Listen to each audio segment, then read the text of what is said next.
Mga kaibigan, maligayang pagdating sa aking bagong explanation video. Ngayon ay sisimulan na natin ang talakayan tungkol sa apoy sa dugo. Kung nagustuhan ninyo ang video, huwag kalimutang mag-subscribe sa aming channel na Series Explained PH.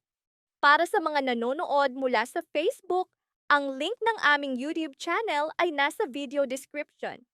I-click lamang ang link at mag-subscribe upang makatanggap ng lahat ng mga update. Maraming salamat po sa inyong suporta. Paano kung ang taong kinatatakutan ng lahat ay hindi na pala siya mismo? Paano kung nanatili ang mukha ni Angel, ngunit sa loob ay ibang kaluluwa, ibang pangalan, ibang puot, ibang dilim? Lalong tumalim ang galit ni Angel nang maramdaman niyang malapit ng mabunyag ang matagal niyang lihim. Hindi na sapat ang mga ngiti, hindi na sapat ang pagpapanggap. Bawat tingin ay tila naglalagablab mula sa apoy sa kanyang dibdib. Ang pinakanakakatakot na revelasyon. Hindi pala tunay na kaibigan si Kiara. Si Kiara, na palagi niyang inisip na kasama, na ang tinig ay umuukilkil sa kanyang isip tuwing pipili kung sino ang sisirain, ay ilusyon lamang. O mas masahol pa, marahil hindi lamang ilusyon. Sapagkat nang magsalita si Vanessa kay Manang Marley, nagsimulang gumuho ang lahat. Sa nanginginig na tinig, ibinunyag ni Marley ang lihim na matagal niyang itinago.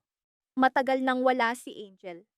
Ang nakilala nilang Angel ay hindi na siya. Sa loob ng kanyang katawan ay naninirahan na ang kaluluwa ni Kiara. Sa sandaling iyon, tila huminto ang mundo para kay Vanessa. Paano niya ipaliliwanag ang katotohanang siya mismo ay hirap paniwalaan? Paano niya tatanggapin na ang kapatid na kinatatakutan niya ay hindi na siya mismo, ngunit wala ng oras para magduda? Alam ni Marley na nasa panganib si Vanessa, kaya't nagpasya siyang tulungan itong tumakas. Mabigat ang hangin kahit napapalibutan ng katahimikan. Bawat hakbang ay may dalang panganib. Bawat hinga ay tila maaaring maging huli. At naghaharap sina Anyel at Manang Marley. Hindi ito karaniwang alitan ng mag-ina. Ito'y banggaan ng isang buhay na sinunog ng nakaraan laban sa isang kaluluwang nilamon ng kasalukuyang dilim. Ngumiti si Anyel, ngunit hindi iyon ngiti ng tao. Malamig, nakakatakot, para bang sinasabi, "Akala mo tapos na ako?" Tinitigan siya ni Marley. Ang kanyang mukha ay may mga peklat ng paso, sakit, at galit na hindi na kayang itago. At sa kanya binitiwan ang mga salitang bumasag sa katahimikan. "Nagulat ka? Buhay pa ang iyong ina." Minsan, tinangka ni Angel na sunugin siyang buhay. Ang bahay na dapat ay kanlungan, ginawa niyang libingan. Mapapatawad mo ba ang anak na iniwan ang sariling ina sa apoy? Mas nakakatakot pa. Hindi ito basta galit, kundi plano. Nais ni Angel hanapin si Vanessa, kitilin ang kanyang buhay, at mamuhay na parang prinsesa. Samantala, ang tunay na biktima, si Vanessa, ay unti-unting nawawalan ng tinig. Tumakas siya. Nakarating kina Fons at Lorin. Nanginginig ang kanyang katawan, hindi lamang sa pagod, kundi sa takot, sapagkat ramdam niyang sinusundan pa rin siya ng anino ni Angel. Ibinahagi ni Vanessa ang lahat. Nakita niya ang ina ni Angel, si Manang Marley, at ibinunyag niya ang pinakanakakakilabot na katotohanan. Ang Angel na kasama nila ay hindi si Angel, kundi si Kiara. Nabigla sina Fons at Lorin. Paano ito mangyayari? Pinatunayan ng DNA test na magkadugo sina Vanessa at Angel. Ang katawan ay kay Angel, ang dugo ay kay Angel. Ngunit ang kaluluwa, ang puot, ang diwa ay kay Kiara. Mahirap paniwalaan, ngunit minsan ang katotohanan ay tila imposibleng tanggapin. Ipinaliwanag ni Vanessa na ayon kay Marley, naninirahan ang kaluluwa ni Kiara sa katawan ni Angel. Hindi maipaliwanag ng agham, ngunit wala silang magawa kundi makinig. Sinabi ni Fons at Lorin na dapat ipaalam kay Marco. Sapagkat kung may makakatulong kay Vanessa, siya iyon. Ang kanyang asawa, matagal nang nakulong sa kasinungalingan, galit, at hinala.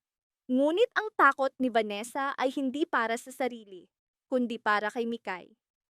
Alam niyang maaaring gamitin ni Angel ang kanyang anak. Alam niyang lason na ang isip ni Mikay. At para sa isang ina, ang pinakamalaking sakit ay makita ang sariling anak na ginagawang sandata. Nagkaroon pa rin ng lakas ng loob si Vanessa na tawagan si Marco.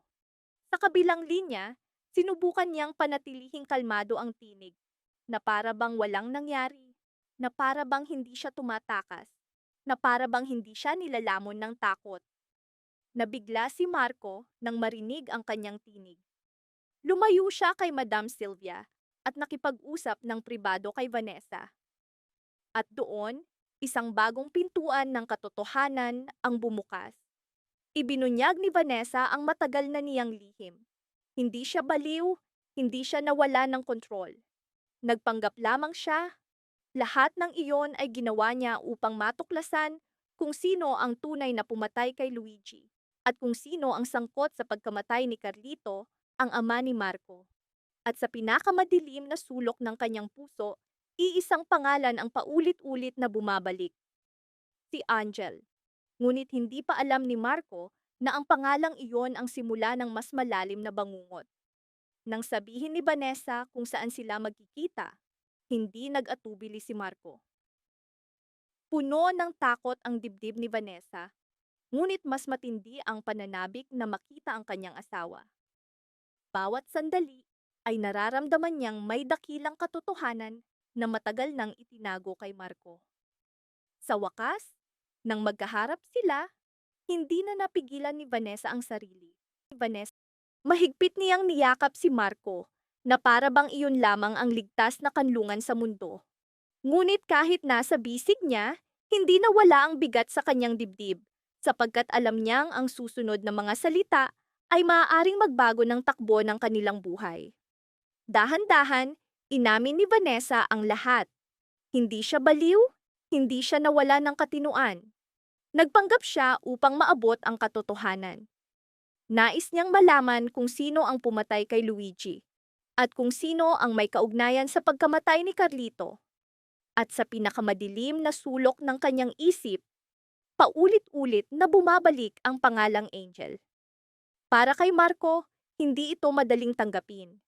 Sa kanilang mundo, bawat isa ay may sugat, bawat isa ay may lihim. Ngunit ang katotohanang si Angel ang nasa likod ng pagkawasak ng kanilang pamilya, ng pagtataksil at ng pagpatay. Hindi madaling paniwalaan. Gayunpaman, hindi tumigil si Vanessa. Sinabi niyang nakita niya si Manang Marley, ina ni Angel, ang babaeng iniwan sa apoy. May mga piklat at sugat, ngunit nakaligtas, at siya ang nagbunyag ng pinakanakakatakot na lihim. Ayon kay Manang Marley, wala na si Angel sa kanyang katawan. Ang kaluluwa ni Kiara ang naninirahan doon ngayon. Tumahimik si Marco. At minsan, ang katahimikan ang pinakanakakatakot. Sapagkat sa katahimikan nagsisimula ang pagdududa, mga tanong, at kaguluhan sa loob. Kung si Angel ay si Kiara na, sino ang tunay nilang kaaway? Isang babae, isang espiritu, o mga sugat ng nakaraan na bumabalik upang maghiganti? Idinagdag ni Vanessa na iniwan ni Angel ang kanyang ina sa apoy. At ngayon, naniniwala siyang hawak ni Angel si Marley bilang bihag. Kung buhay pa siya, tiyak na nasa panganib. Sa sandaling iyon, nagsalita si Marco. Mabigat ang kanyang mukha, ngunit malinaw ang kanyang desisyon.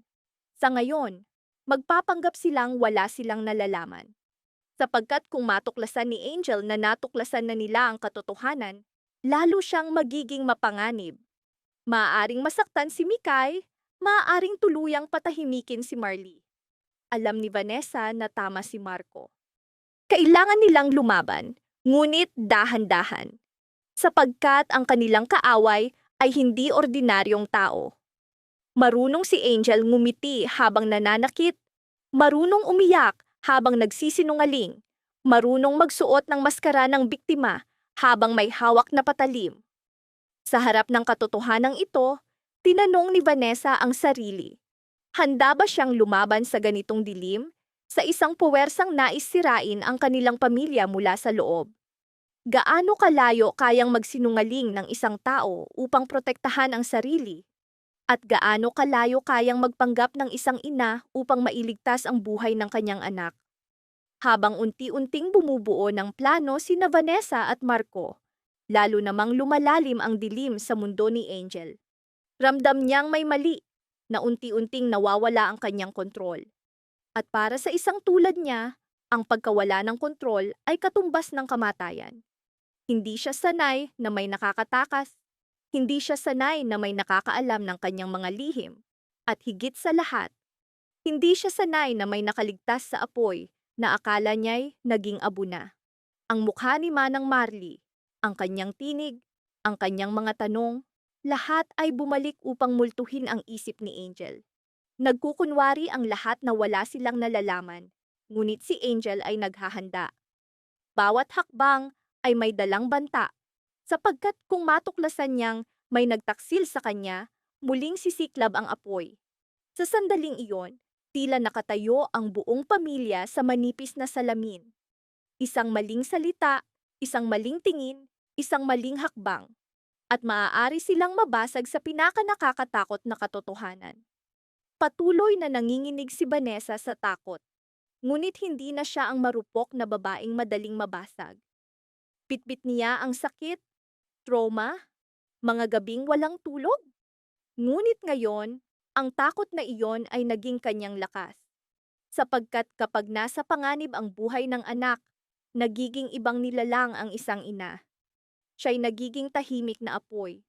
Kalmado sa labas, ngunit sa loob ay unti-unting bumubuo ng tapang na walang kaaway na makapipigil. Si Marco naman ay nakikipagbuno sa kanyang galit at pagkakasala. Unti-unti niyang nakikita ang mga piraso ng palaisipan. Ilang beses na ba siyang nalinlang? Ilang beses na ba niyang napagkamalan ng maling tao bilang kaaway? Ilang beses na ba niyang pinagdudahan si Vanessa, samantalang ang tunay na panganib ay nasa harap nila? Para sa isang lalaki, ito'y malalim na sugat. Hindi lamang dahil sa pagtataksil, kundi dahil sa kabiguan niyang protektahan ang mga dapat niyang protektahan muna. Ngunit hindi pa tapos ang lahat. Kailangan nilang hanapin si Manang Marley. Siya ang susi. Siya ang buhay na patunay. Ang babaeng itinapon sa apoy, ngunit hindi kinuha ng kamatayan. At habang lalo silang lumalapit sa katotohanan, lalo namang nagiging mapanganib si Angel. Ngumiti sa labas, ngunit naglalagablab sa loob, isang dilim na handang lamunin silang muli. Maaaring magmukhang kalmado si Angel. Maaaring magsalita pa rin ng malumanay, maaaring magsuot ng maskara ng biktima. Ngunit sa loob, nagbabanggaan ang galit, takot, at kawalan ng pag-asa. At iyon ang pinakanakakatakot, sapagkat ang isang desperadong tao ay hindi na iniisip kung sino ang masasaktan. Ang tanging layunin ay panatilihin ang kasinungalingan. Habang lumilipas ang oras, ramdam ni Angel na umiikot sa kanya ang mga lihim. Mga matang nakamasid, mga labi na bumubulong, at isang pangalan ang maaaring sumira sa lahat. Si Manang Marley, ang ina na dapat sana'y pinatawad. Ngunit, ngayoy maaaring maging kanyang pagbagsak. Dito lalo pang lumalim ang tanong. Si Angel ba talaga ang halimaw? O si Kiara ang sugat na hindi na naghihilom? Sapagkat kung totoo ang mga salita ni Marley, hindi lamang ito kwento ng selos o paghihiganti. Ito'y kwento ng isang sirang pagkatao, isang kaluluwang puno ng puot, isang pamilyang nagbabayad gamit ang sariling dugo. Gaano man kadilim ang paliwanag, isang bagay ang malinaw, may nasaktan, may namatay, may sinunog, may nagsinungaling, at isang bata, si Mikay, ang maaaring maging susunod na biktima. Ang pinakamalaking takot ni Vanessa ay hindi ang sariling kamatayan, hindi ang pagbabalik ni Angel, kundi ang isip ng kanyang anak na mahulog sa mga kamay ni Angel. Sapagkat hindi lahat ng sugat ay gawa ng mga kamay. Minsan, sila'y gawa ng mga bulong, ng mga kwento, ng huwad na pag-ibig. At iyon ang pinakanakakatakot na sandata ni Angel. Kaya't kailangan maging matalino si Vanessa. Kailangan niyang ngumiti kahit nanginginig sa loob, magsalita ng normal kahit nais niyang sumigaw. Kailangan niyang magpanggap na wala siyang nalalaman habang binabantayan ang bawat galaw ni Angel. Ngunit nanatiling tanong, maaari ba niyang talunin ang larong matagal nang nilalaro ni Angel? O huli na ang lahat?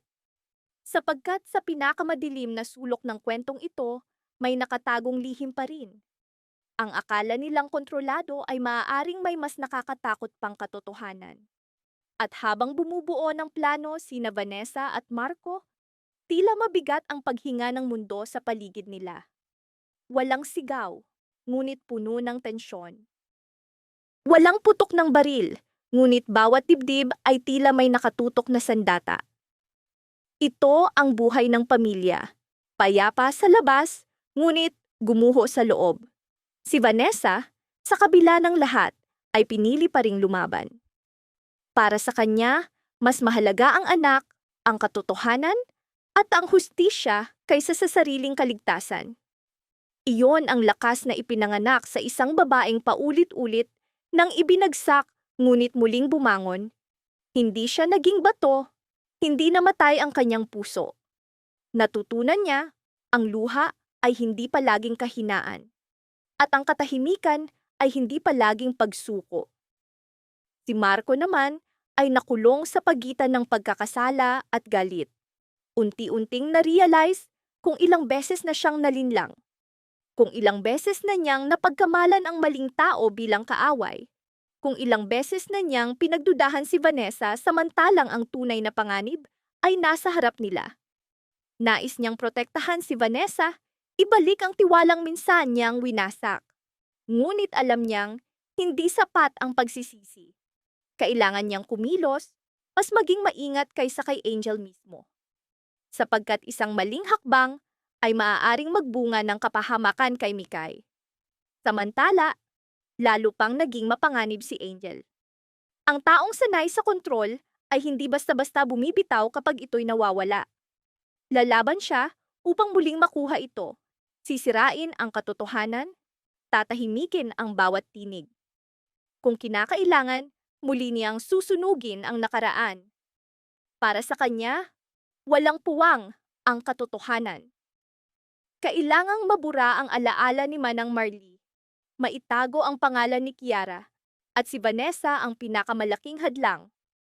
Ngunit, ang hindi inaasahan ni Angel ay ang babaeng akala niyang madaling basagin ay natutong tumayo kahit sa apoy.